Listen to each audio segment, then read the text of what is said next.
Good morning, Sister Lorraine. Good morning, Jody. Sister Lorraine Sinn.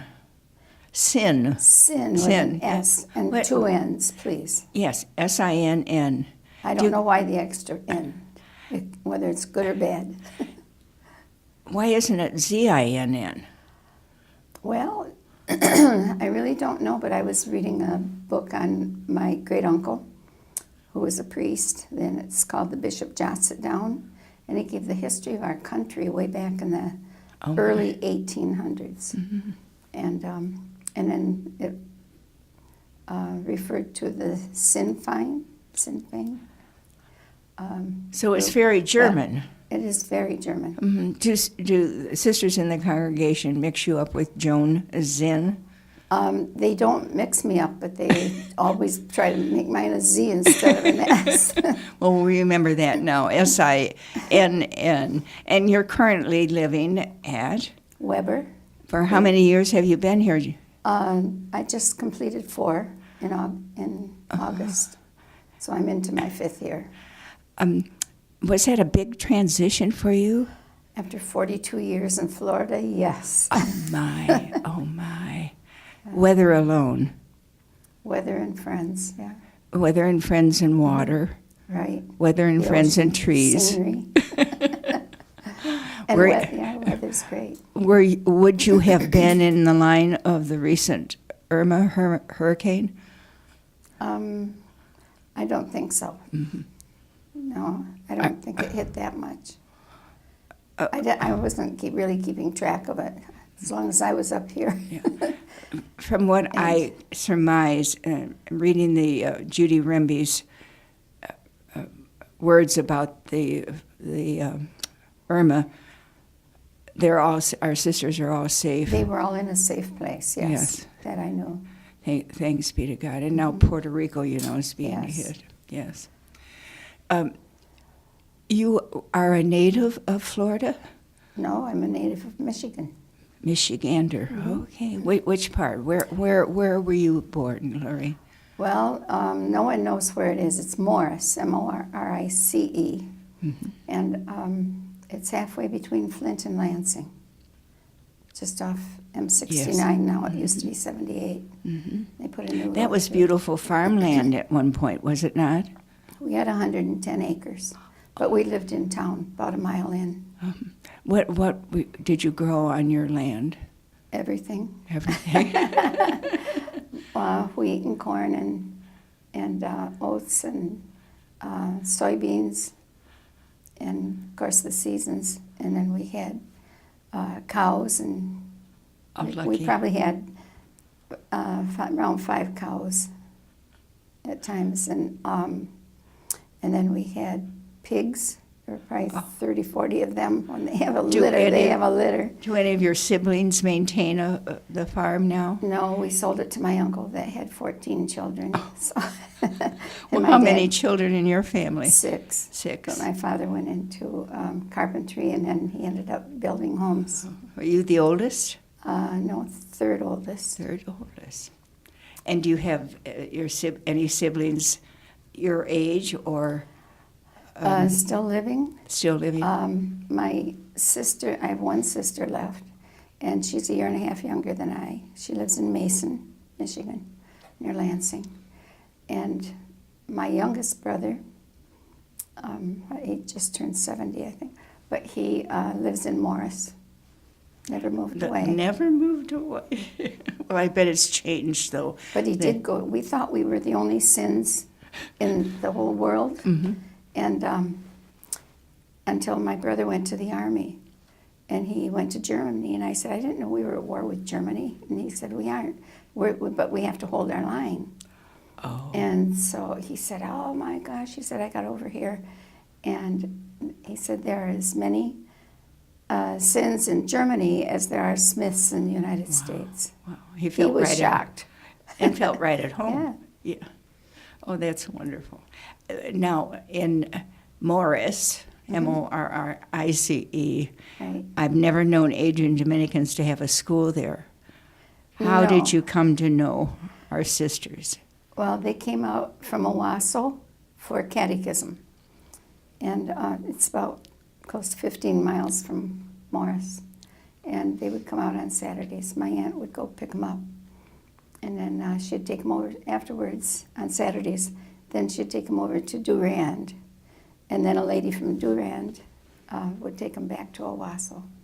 In those days, we're probably talking in the early 40s, right? Yeah. Probably. We depended as Adrian Dominican Sisters on families like your aunt for transportation. I mean, we didn't And have food. cars. And food? Mm-hmm. And what? Why do you say that? Well, they had it, but during the wartime, my aunt and uncle lived. In fact, my uncle's sister was a sister Dominican, but I never knew her. Adrian Mhm. Dominican? Right now, I can't remember her name. Schmidt was their last name. Oh, yes. But they had a farm, and every time they butchered, they would. I remember going to catechism, and my cousin would always have this big package of meat sitting next to him and eggs, and he always gave it to the sisters because otherwise they said they never got meat during the war. Yeah. Oh, my. Well, God bless that. I'm sure that was multiplied in many families that were aware of the sisters' needs. My. Right. So did you go to school in Owasso? Not until high school, and That was run by our sisters, staffed by our Right. sisters. my mother always wanted us to graduate from Catholic high schools. And so my oldest sister, my grandfather's mother, she passed away, and that left their youngest one, my dad's youngest sister, alone in the house in Flint.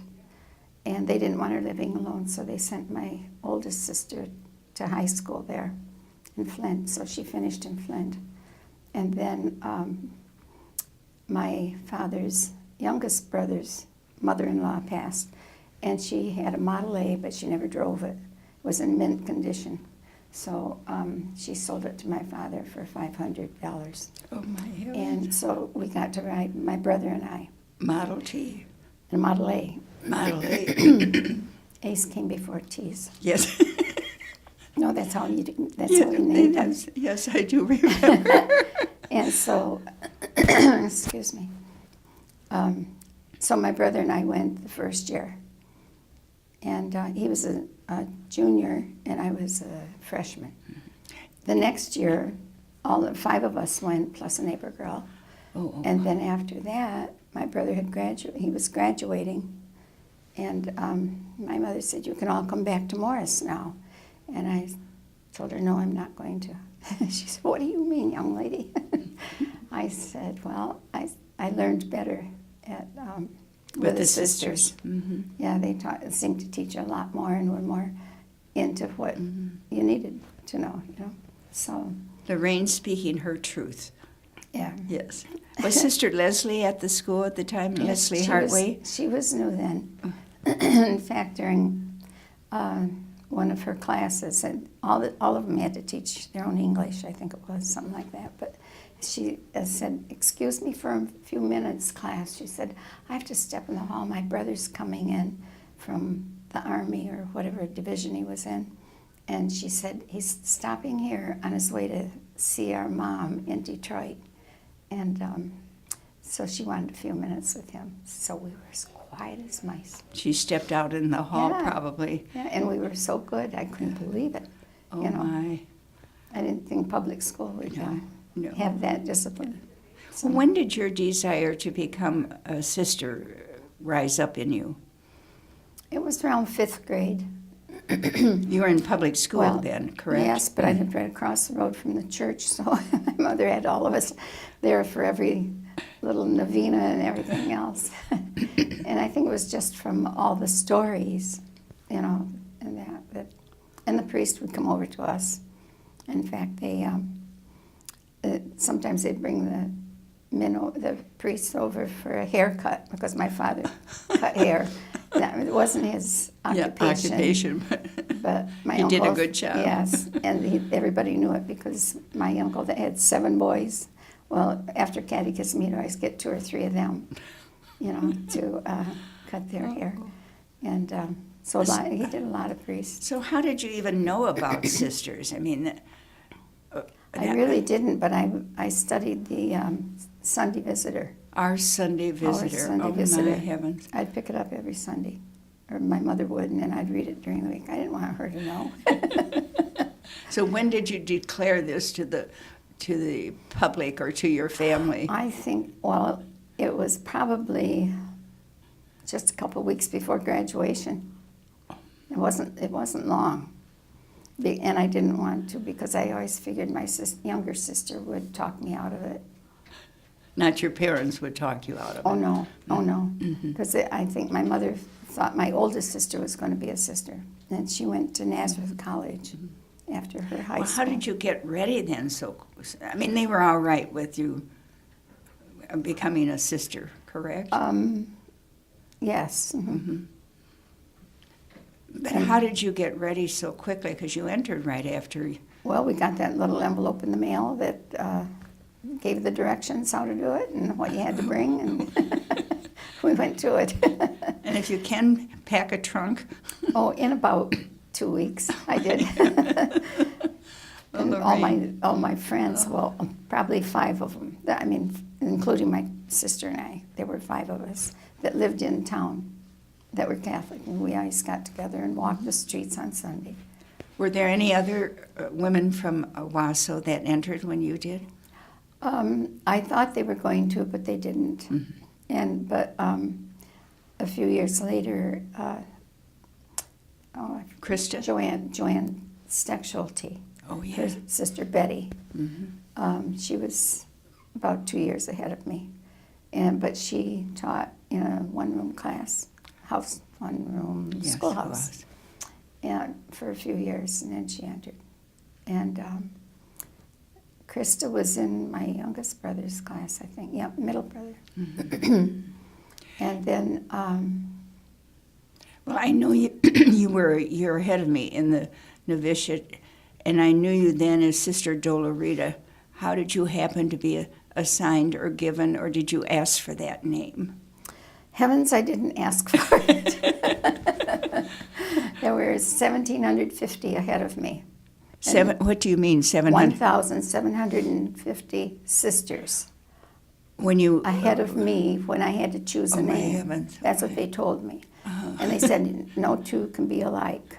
And I thought, oh, my Lord. So I started going, you had to have 3 names on the Choices. list. Mhm. And then Mother Gerald would choose 1, or if she didn't care for those, she made up 1.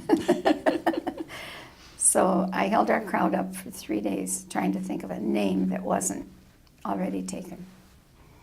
And so one morning I came down, they said, today's the last day. You got to have that 3rd one on there. And they said they sat up, for an hour or so, they're part of the night, thinking of names themselves. And they could only come up with about 8. And they started out reading them to me. And I had to choose one. And it was like Cunegunda and Polycarp, etc. So they got toward the end, and it was Dolorita. And they said, well, what do you think? I said, well, Dolorita sounds the best of any of them. I said, but I really didn't care for it. I really didn't know what it meant at the time. But it's the 7 Sorrows of Mary. Yes. And Beautiful name. so I used to say, Dolorita was a big sorrow. What is it? Big pain. Little sorrow, but big pain. Little sorrow, big but pain big- for me to carry it. Little sorrow, but big pain. Yeah. But big pain. Well, with that name, you didn't immediately go to the South, did you? No, I didn't go for many years. Mm-hmm. So you did teach in Michigan before you? I started out in Harvey, Illinois, Oh. and then I was at St. Peter's in Harper Woods, then Shaker Heights, Ohio, and then I went to Hamtramck, back to Detroit, then St. Clair Shores, Well, you've been around the... and then Lansing. and it was from Lansing that I went down. I asked to go to a couple of them to be closer to home. When I was far away, I'd ask if I could come closer, and those are the places they put me. Close to home. And then my father, I knew, was getting toward the end.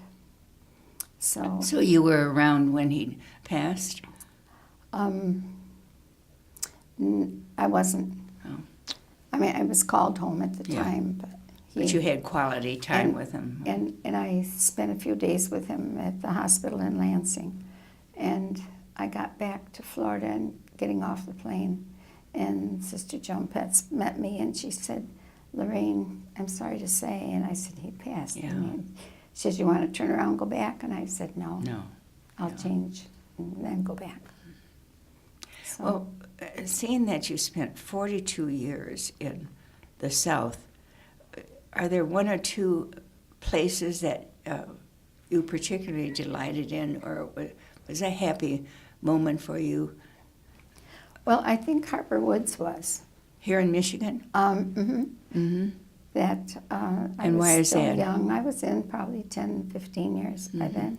And I think a lot of things lightened up at that time, and we could talk more during the day, etc. I remember Father Collins, he gave us each $10 for Christmas. There were 8 or 10 of us. And so Sister Lorraine McDonough, the principal, the superior, told us that they would build an ice rink in the backyard if we wanted to get some ice skates. And we all said, yeah, we'd go. So they were on sale at one of the corner stores down on what's now 94. Yes. And so I got figure skates for like $11 or something, but I had to ask the superior for more money so I could $1 more. But she was happy to do it. And it was Betty Jenkins' father, that Sister Betty, that was our maintenance person. And he built the boards around the backyard and had the fire truck come over and fill it up, and we had it all winter. Oh, my heavens. For two years in a row that I was there. But he did it other years, too. You must have been there at the very beginning of the school at St. Peter's in Harper Woods. Oh, I was, yeah. I was there 6 years. Was the school finished when you began? It was in the process, but they were so anxious to get it started. They started with still things to do. But there were desks in your classroom. Everybody had desks, and the men's club came in the week before school and sharpened all the pencils. So every student had a sharpened pencil. They passed out a box of crayons, as I recall. And remember the old phonics books that we had? Yes, yeah. They took those to the binder and had them cut the staples out, just make them sheets. And so the men's club went around with us on every desk. We disassembled the books so that the students would only be given one page at a time. Well, that was fun in itself, wasn't it? Yeah, starting it was. up like that. Starting up like that. But when you got to Florida, what were some of the places that you enjoyed? I mean, maybe because you were near the water or because of your ministry there. Well, my ministry, I enjoyed that very much. It was in a school for gifted. They had started grades 4 through 12. In what part of the state? In West Miami. And they didn't want the preschool, the lower grades. And because they said it took up too much money. Well, they asked the kids to do write seminar papers, and they couldn't. They had no clue. So the headmaster asked Joan if there was another sister that could open a school in that department. And she said yes, but she's in Michigan. They said, that's okay, we'll fly her down. It was mainly Jewish. And Is that Joan Petz you're talking about? It was Horizon School for Gifted. Oh. And Joan Petz yes, was teaching there or administrating? Yes, she was already teaching there. So you flew down and stayed? No, at Easter, they flew down, had an interview, went back up. They told me I could go back up and finish out the year and then come down, and that's what I did. Oh, my. And I was there, I think, 4 years. And then the one that started it was in the furniture business. I mean, he was a builder. And The one who started the school, you mean? Yes. And after his children graduated, then he sold it to one that was in the furniture business. And he couldn't keep the salaries going after a year or two, so it closed. So then But it was successful, I would imagine. It was, while it was open, it was. People liked it. Probably the graduating class went to college, that's for sure. Definitely. Yes. But they were very small. What do you mean? Well, maybe 4 or 5 kids. You know. So they got private, Right, almost private schooling. right. Amazing. And we had what you called Fabulous Friday, where we taught for 4 days, and then Friday, all the teachers were expected to teach some kind of a project or skill or whatever. Extracurricular. Well, they went horseback riding. Some of them, they loaned them out to the parents and whatnot for half a day, and then they switched to another project in the afternoon. So they learned cooking, stamp collecting, Creative. model building. I did some of that Oh, with my. them, just teaching them how to do the parts and whatnot. Some did plays. They did all sorts of different things. Joan did rockets with the kids. Oh, my. And that was before the astronaut went up, you know. Yes, But she used our car battery to send them up. Were you ever missioned north of Miami? Yes, I was then after 10, 11 years I was in Miami area. And then I went to Palm Beach. We used to go up on weekends and watch them build Pope John Paul II High School. Okay. And we said, oh, that's where we want to go. That's where we want to go. And so we went up to Rosarian, and we talked to Sophie and Eileen, Sister Sophie and Sister Eileen. And they said, oh, why don't you come here? We need dorm mothers. We said, no way. We don't want to be a dorm mother. God bless dorm mothers. Oh, I know. Yeah. So anyway, we applied at Pope and got it. So then I was there for 20-some years. Oh, my. Well, I mean, in the area, but So you were there at the taught. beginning also. Yes, Wow. yes. You're a starter-upper. I know, and I was in about 4 or 5 different convents that, you know, they would be in the old one, they'd build a new one, and I'd be in it just that part of the year. I guess they thought someone else needed the beautiful convent, so away I went. When did Start you make another the one. decision to come north again? To come north, well, I was at Pope John Paul II, and at that time I was subbing in the classrooms. And so they, I was just thinking my very first sub was in the astronauts. They were building airplanes. Oh, my. And you were subbing? Well, yes. Oh, dear. But thank God I only had to, that was the first day. The teacher didn't show. And so all I had to do was record the books and the numbers and who had that book. And then you were out of there. Yeah. No, then I subbed in all the different rooms. Well, I must say your presence here on campus is a joy, Lorraine.